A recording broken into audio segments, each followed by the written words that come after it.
Hi guys, originally this video was supposed to be attached to the unboxing of the customer stuff video, but I realized I didn't want to throw 20 minutes on the back of an already 14-minute long video. So it's just where we're at. So here we go, just letting you guys know. So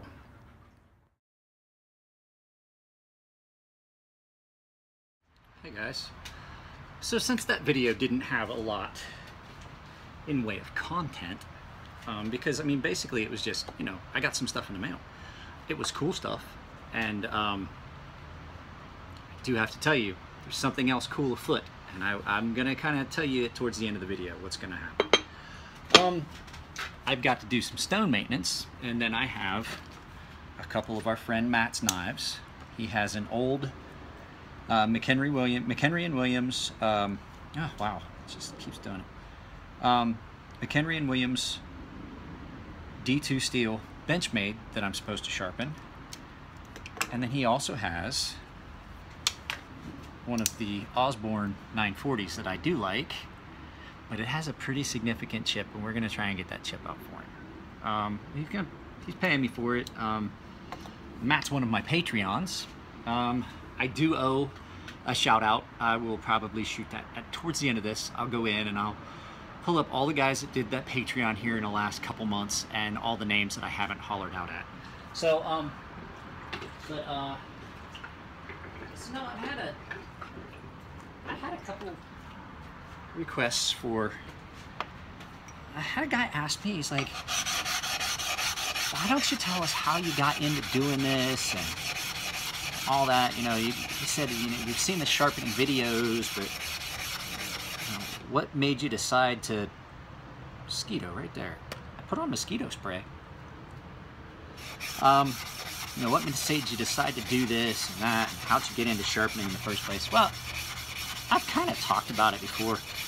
I got into sharpening because my dad, you know, I grew up in the country. My dad I wasn't a city kid by any long stretch of imagination.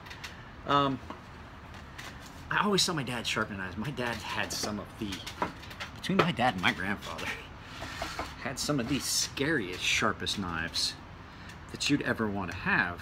We butchered a lot. Every deer season, we butcher and things like that. So you always had to have a sharp knife for butchering and things like that. So I knew the value of having a sharp knife. And like I said, I grew up on a fairly large farm. So I learned the value of having a nice sharp knife. And there wasn't a whole lot of learning. Well, not learning. There wasn't a whole lot of teaching. My father basically's like, oh, you just put it on the stone and drag it down, do that.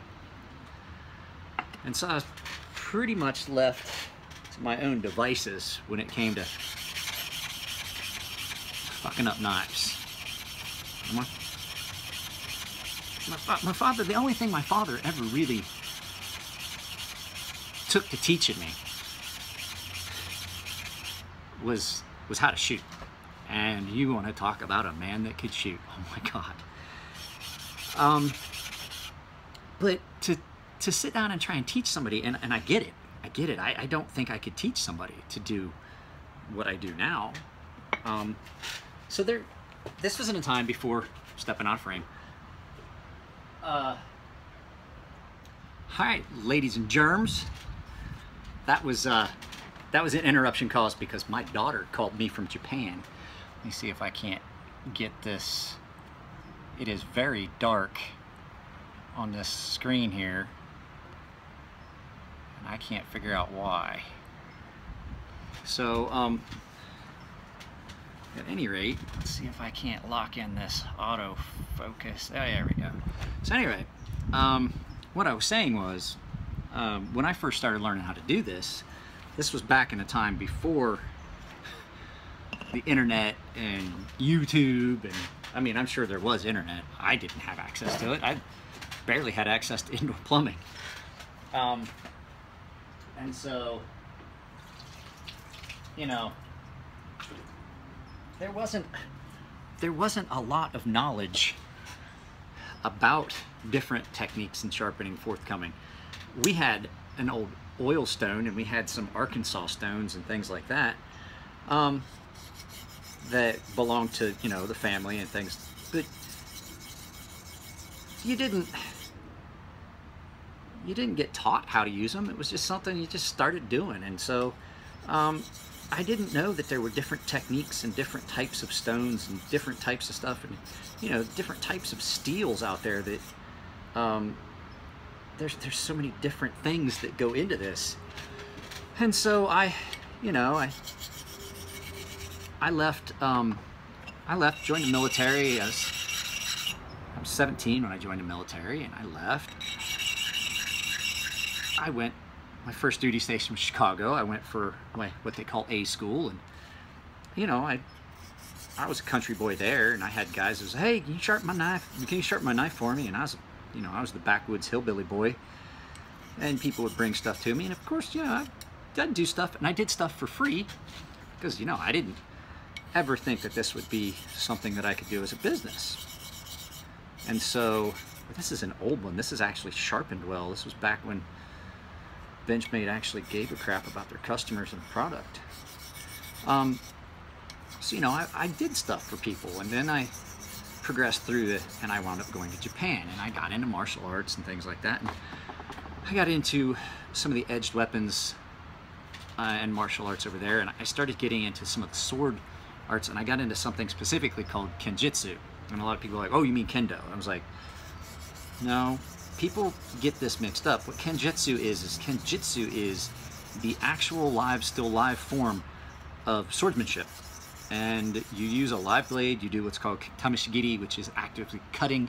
It's the test cutting, and you do it on tatami mats, which is it's a straw mat wrapped around bamboo a lot of times. And you do this, and it's to simulate what would have been done with the test cutting on human bodies. And I know that sounds horrible, and it sounds disgusting, but, you know, that's how they tested back in the day. How's a sword going to actively cut in battle? And when I got into that, that's when I started to understand how edge geometry plays into the cut. So when you look at this, and this, the reason I'm doing this is I actually had a subscriber ask me this. He'd love to have a video how I got into this. And so this would have been, mid-90s, early to mid-90s. And that's when I started realizing, I was like, okay, this sword that I bought to take this class, it's shaped almost like the shape that's on an axe head, but much, much more refined and much, much sharper. And so I realized, I was like, I realized the advantages of that edge design. I just didn't understand how it worked yet. I didn't understand how I could do it and things like this. And you saw how, and I understood how it was the same principle as like a wedge when you're trying to split wood. When you have a splitting maul, and sometimes you have this wedge, and it has that general design, and it goes in and it spreads the material out of the way, and so that convex edge cuts, and it spreads material out of its way. And I was like, wow, that's a really effective cutting edge. And I still didn't have an idea how this would work. And I mean, I guarantee there were people, this was my way of coming to what I do. And so this would have been a few years. I watched knife makers and things like that. There were local knife makers there in Sasebo and things like that. There always are, and other artisans. But I really didn't get into it. And I had some fixture systems. I had a Lansky, and I was sharpening knives for guys on the ship and knives for guys on the base, and I did a pretty good job of it. And I never charged anybody anything. And kept all my knives really sharp. I had a couple of the old school, just whetstone, oilstone type. The old India stones, I guess you'd call them. And I would do them on that, and they were still pretty coarse and never were really refined. And then I met my wife, and my father-in-law's a carpenter. I got to see him using water stones, like what I'm doing right now, to sharpen his woodworking tools. And I saw that, the way he was doing it, and it was, so this would have been about 18 years ago I met my wife. And And I saw what he was doing. I was like, wow, it's a completely different type of edge that he gets on these tools, and they were so refined and so incredibly sharp. And I saw him sharpening chisels, was what I watched him sharpen, and I was like, wow, that's amazing. And he had some of the sharpest, stupid sharp kitchen knives I've ever seen, way above anything I'd ever seen. And we went to the hardware store, and I got a two-sided, kind of like this one, a two-sided water stone. And he showed me how to use it. And at that time, I would put it on the counter like he did.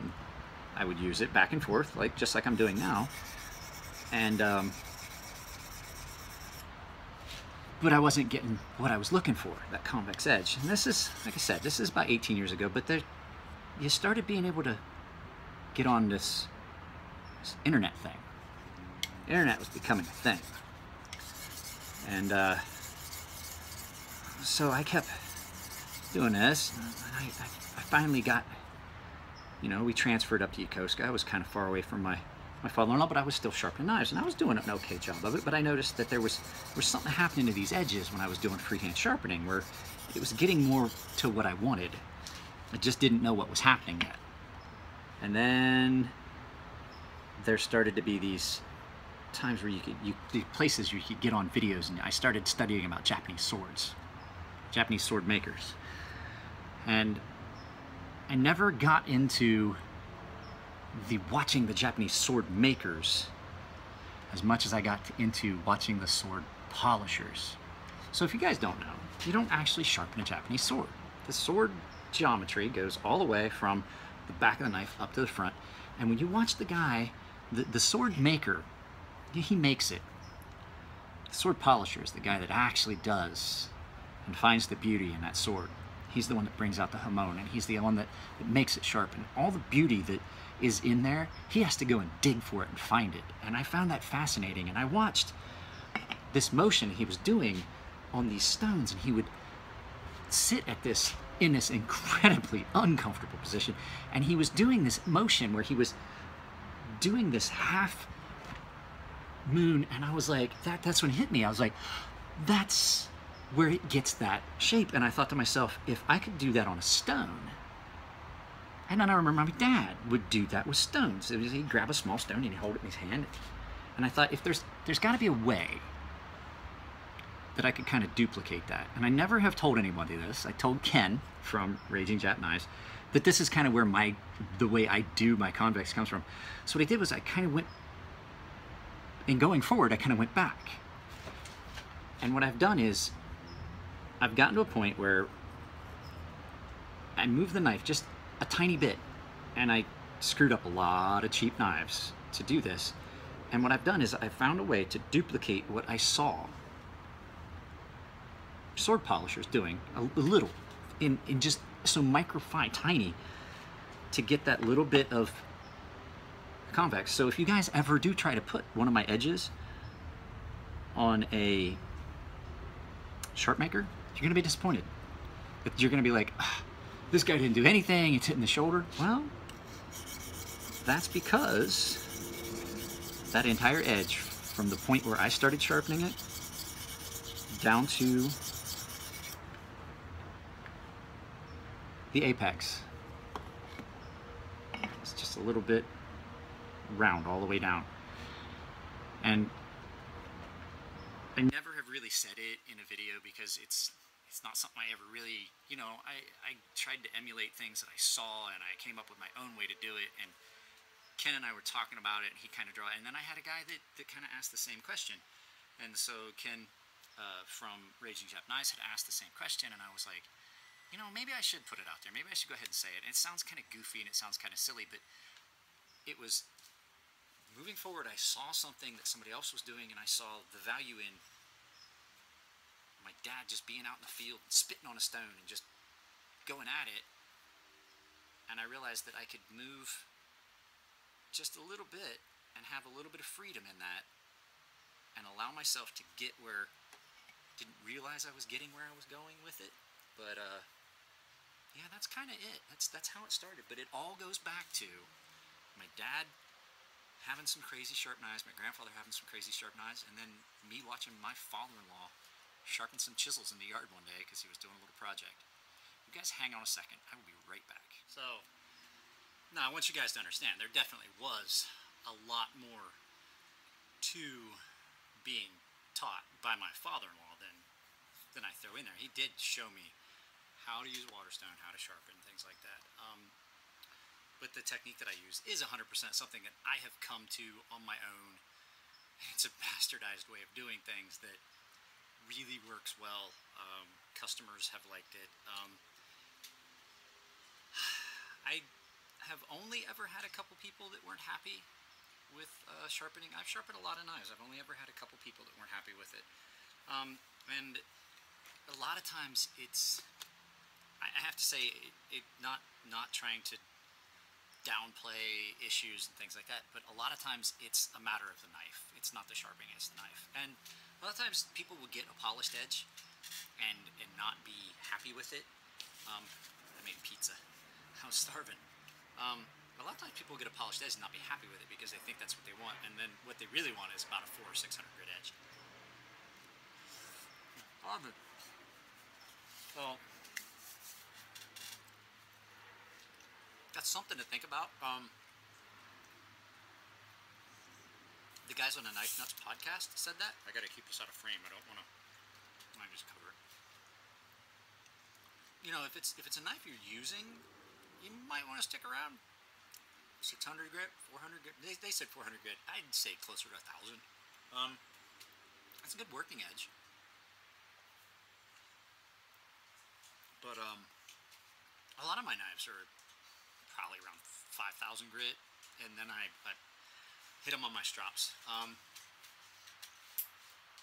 It's just like I said, it depends on what you want. If you think you want that super fine 12,000 grit edge and then stropped up a half micron, and then you get it, you might not be happy with it. You might think that it's gonna do something special, and then when you try to cut specific things with it, it's just not gonna do what you want. So.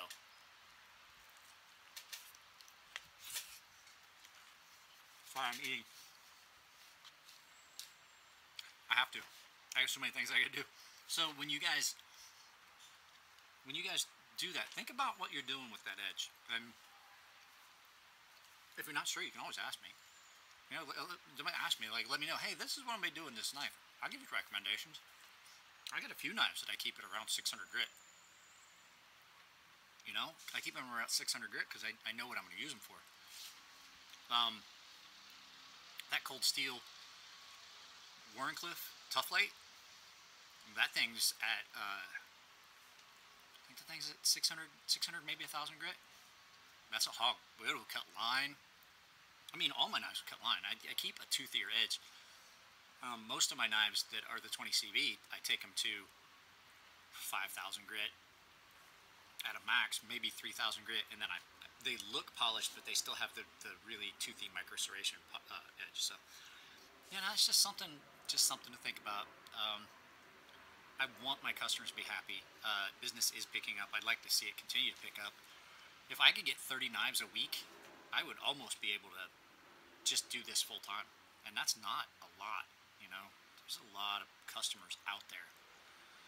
So, there was another thing they said on the Knife Nuts podcast, you know, that's something to ask yourself. Does it make more sense for you to spend the money on an expensive sharpening system and then take the time to do it in this knife hobby, as they call it,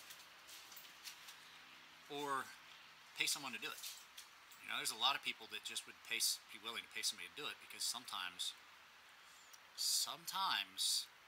this piece that I do, that I enjoy doing and I love doing, is just, it's a nuisance and a pain, and people don't want to do it. It's unpleasant and it's not fun, and it's not the things that people want to enjoy doing. So,